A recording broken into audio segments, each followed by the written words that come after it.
Okay, when you guys walk into this gym today, what memories or particular games come to mind? In this gym right here? This gym that you're currently sitting in, Steve?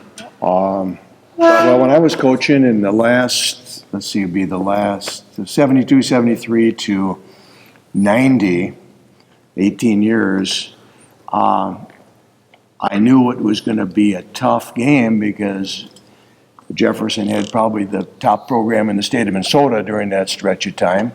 So it was going to be a tough game.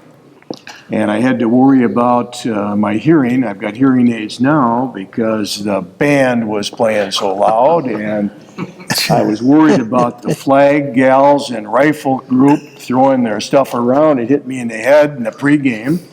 But the biggest thing was you came over here, it was noisy, but you always had to go against a really good team because Jack had the best program during that time of any place in Minnesota. So it was a tough goal, but it's fun. There was usually a good crowd and noisy, and it was fun. But regardless of records, what our record was, or what his was, when we played, we always had a tight game. Oh, yeah. You look back at the scores, we always had a lot of respect, and I never felt it. Well,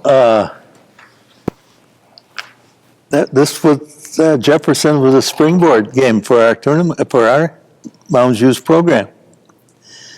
We've only played you once. Yeah, that's right. And it was in your Christmas tournament here. You beat us. And we beat you, and it was where Landsberger got his first recognition that this kid is pretty good. And that was it. But then it was a love affair after that because we scrimmaged every year. We had, this is going to the 49th year since Jefferson opened, and we'll have 49 first Saturday scrimmages with Cretin. Len Rise from Superior, I knew him. And Thanksgiving Friday, I don't know, it's almost everyone, I'm not mistaken, was at Moundsview. Yeah. And then we'd get together maybe one more time during the course of the year. Then we started coming here. Yeah. And we always got clobbered. Oh, no. That was a big learning experience both ways. Let me jump in. My junior year in high school, 1986, we went to Moundsview to scrimmage the day after Thanksgiving, and your gym was so cold. I could see your breath in your gym. And it was Ziggy, probably, let's open the windows here and freeze these dudes out. And you guys had a really good team. You had Schlotthauer and McTavish, Holter. I remember those guys. I became good friends with Steve McTavish. But I remember that scrimmage. We went up there, and it was freezing in your gym. Warmer in the bus, yeah. Thank you for heating it up on the return trip. Right. So how about memories of this gym coming here, you guys? I always remembered the band, I agree. And it was a fun place to play. I think it was a good it was a good venue to watch basketball, and I enjoyed scouting here, and we were going to have a tough game. It was tough. I remember 87 and 88, our kids got in a tussle. I think it was right about here. And Jack came down and said, our kids are going to stop doing that, whatever they're doing. And I kind of thought, I said, okay, I'll tell my guys that we're going to stop too. And it was really physical. And they kind of got into a little pushing, but Jack came down to the bench, and I didn't take it the wrong way either. I mean, I thought, hey, let's get control of this here before someone gets hurt. And I do remember that. And it was, I thought he handled it in a really professional manner. And I said, okay. I said, we called our kids over, and I said, okay, now let's stop the yakking and the pushing, and let's play ball. Lynn, any memories that you have from coming into this gym? Goes back a long time, because 80 was my last year. But I can, you knew when you came here that Jack was going to control the tempo of the game. Basically, that he was not going to let you do, if you wanted to run, you weren't gonna run, if you wanted to run this, he was gonna sort of dictate what you did. So I always tried to prepare our team that way. The only significant win I can remember here, maybe because we might have lost all the others, I don't remember. In the region in '72, Barry Olson made a jump shot at the end to beat you by 2 points or whatever it was. We went to the finals of the region against Minneapolis North at Augsburg and lost by 5 points, I think. But anyway, that was a very highly contested game, but a typical game, I think that, well, we had probably our best team, and I can't remember who was playing for you in those years, but it was nothing wild about the game at all. It was pretty much controlled, and your kids knew. You played a little zone, I think, once in a while. Occasionally, yeah. So at least Unrelated to that, Kevin, you remember all these guys, and you think of one thing you remember. Ziggy told me one time that he had Landsberger. He says he can stand underneath the basket and jump up and put his entire hand above the square. And I had a guy one year that could touch the rim, but as I didn't realize it. Is that a fair statement? That He could put his, I can remember that, like he said, totally yesterday, and that was Landsberger played how many years ago? Long time. Anyway, 70, that impressed me. You stand underneath the 73. basket and jump up and put your hand against the glass over the square. I gotta qualify that. He could take a step, like a jab step. Okay. Like he couldn't just with Yep. 2 feet. But if he got the one step momentum, he could put his right about there, above the square. That impressed me, Zig. So what do you remember about playing? What would his teams do for all those years that you coached against Jefferson when Jack was coaching? What'd you have to prepare for to try to go after his team? What'd you have to get ready for? I'm hearing a lot of zone. Most often 2-3 zone and rebound the heck out of that 2-3 zone. You didn't get any easy looks and you didn't get many second shots, and you better shoot halfway decently, and you better defend on the other end, because you aren't going to get much from Jack's team. Right, he was in control most of the Yes, One definitely of the- control the game. Yep. One of the things that I wanted to tell you, and I don't know if I have told you, that one of the kids one time, on a Saturday, we'd bring the video out and they could watch the game, and he was watching a Jefferson team play, a couple of kids. And he said, look at them, they're never out of position in their zone. And I think that's coaching right there. Sure. And and a kid even recognized it, that, man, he said, they're always in the right place. Now, sometimes a guy might rise up above him and shoot the ball in the basket or something, but he was in the right position. And I think that reflects on your coaching. I think that, and that came from one of my kids. I wasn't smart enough to figure that out. And then the kids who came over that day and they started looking. I said, let's see if we can find somebody who was out of position. Maybe this guy was a little bit. And I don't think it was Kevin's team. I don't think it was one of your better teams. But it was still, I think that reflects your coaching, I think. Well, as Kevin knows, we spend a lot of time. Everybody's just 2-3 zone all the time. We spend over half of our practice on man-to-man. If you can't play good zone, you can play man-to-man. And they were just matching up with the man. So.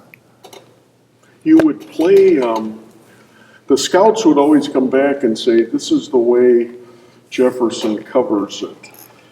But it took me a while to learn, but they weren't going to play your team that way. And so I used to tell the kids, he's going to tell you what he thinks of you by how he plays you.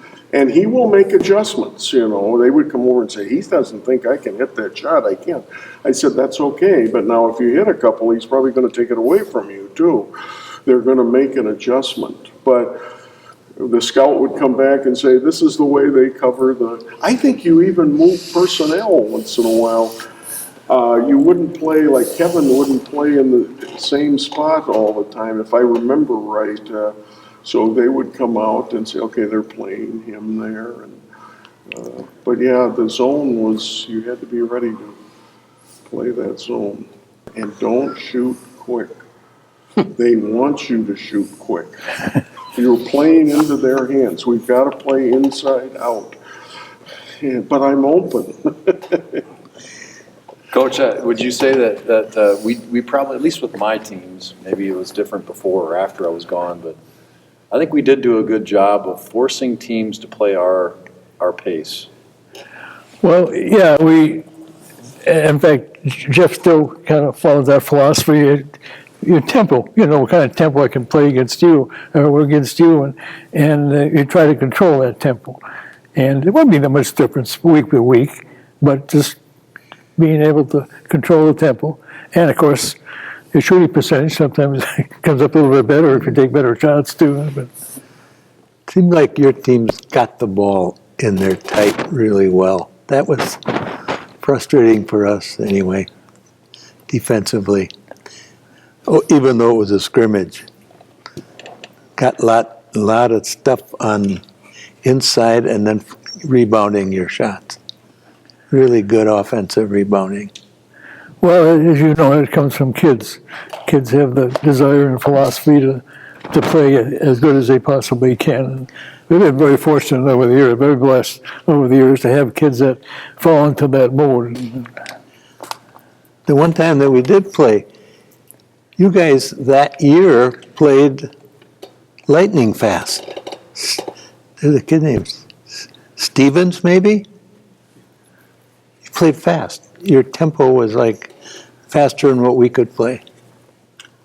That was what, 72? Christmas of 72, 71. So, okay. Stevens and Byer. And, Well, I remember Stevens, kind of reddish hair, light hair. Kid. yeah, 6'7", we were skinny. You could run fast. Your team Yeah, he ran was fast. TrackMan too. And you had the kid, you played faster when you had that kid that, I think he went to Illinois State, he was Van something. Vandergaard, yeah. Yeah. Yeah. You played a little faster then. Well, he was the biggest kid we ever had here until Jeff had Cold. 6'7". He was the biggest we had. And you kind of let him go, if I remember right, you kind of let him go a little bit. It wasn't the, Well, he was a pretty good offensive player too. He Yes, he came was. as a ninth grader and 10th grader. He was a guard. yeah, Then he had skill. Yeah. So he could handle the ball, and we'd have him bring the ball up the floor too. Yeah. Against presses and. Who was your coach in 2003, 2? We played you in Bethel tournament, but you weren't coaching. No, Jeff. My son Jeff Jeff was yeah. coaching. That's when you had Cole Aldrich. Right. Yeah. That's, He's in China now. yeah. You know, I used to get mad, like when Kennedy would play Jefferson, and a famous sports writer would go to the game, and he would say on his Sunday show that I went to the Jefferson-Kennedy game, that was terrible basketball, and I would yell in the radio that, no, it was two teams that knew a lot about each other and had scouted each other. It's not going to be up and down, and I said that has nothing to do with, it used to make me mad, it has nothing to do with their skill level. And it's two teams that they're rivals, they know a lot about each other, they're going to play close to the best. Well, the kids know a lot about each other too, and that Yes. the tempo of the game. So, sometimes too, people think that you get an entertaining baseball game is a 10-9 score, but for other people, an entertaining baseball game is 1-0. Yeah. You know, just the fact that a game there's a lot of scoring or it's played fast doesn't necessarily mean it's entertaining. Yeah. Entertaining game can be a defensive, low-scoring affair too. Don't you guys think? Yeah, do you Yeah. think, like I watch NBA games now and I can't, my dad took me to maybe a couple Laker games, or I had an uncle that would, back in I didn't see so many turnovers on fast breaks. Like, you know, the old Lakers used to get a 2-on-1 or a 3-on-2. It was now maybe the defense was bad. But last night I was watching, my gosh, they had 2-on-1 advantage and they turned it over. Am I missing something or? They want to make a spectacular pass, Yeah, and dunk, dunk yeah. instead of just a good pass that leads to a basket. Yeah, That's it. but, oh boy, I never saw the old Lakers do that. Now, I saw a limited number of games, you know, I didn't, but maybe they did. But Well, I know I've talked to you, Coach, about this, how sometimes it's frustrating for me to watch high school games now because, now, when I was in high school, we maybe played too slow, but then again, we had a lot of success, so you can't argue with it. But kids nowadays, it's gone too far the other way. It's so fast. It's mistake and mistake and bad shot and bad pass, and it's just a sloppy mess. And you and I were talking about this in the last year or two, and you said, you added one thing, and this is true. Kids make mistakes nowadays because they play so fast, and it looks like it doesn't bother them. I think that's the case. If you watch high school, well, it just really do it so often. It just, again, sometimes they don't even know it's a mistake. no. Maybe that's part Maybe that's the coaching too. Yeah. Now, last year, I went to the high school, about this time of the year, when the NBA was starting, came back from the high school football game, and the NBA was, and I watched a guy, he got faked out on defense. I mean, he left his feet, and the guy drove right around him. And the announcer was praising how high he could jump. And I was sitting there, he got faked out. I said, I don't understand. I think Dick Beach was my high school. I think we would have been taken out of the game if we got faked out like that. Now, we would have got to go back in, but I mean, I think the announcers sometimes, they reward the wrong thing, I think, in some cases too, and these kids watch TV. But, Are you criticizing me? Is that what you're doing? no, it wasn't. It was, I think it was the Bucks or something, but I'm sitting there, the guy he got faked out. How can you be praising that?